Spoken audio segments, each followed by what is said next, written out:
তো আমি চলে এসেছি আমাদের সিন্দানি বগুলাপাড়া শিব মন্দিরে। তো এখনই শিবকে জল থেকে তোলা হবে, তো আমি সবটা দেখাচ্ছি তোমাদের ভিডিওর মাধ্যমে। কথা চলে এসছে, বলে বাবা চলে এসছে, শুরু হয়ে গেছে মারপিট কাড়াকাড়ি।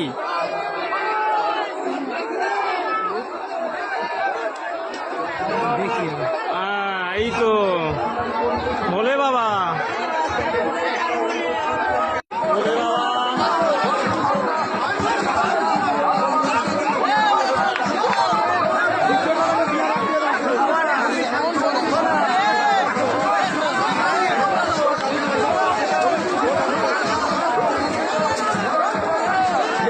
পাড়ে বসে শিব দেখছি। দেখো এই কিছু ভাই গাছে উঠে পড়েছে, দেখো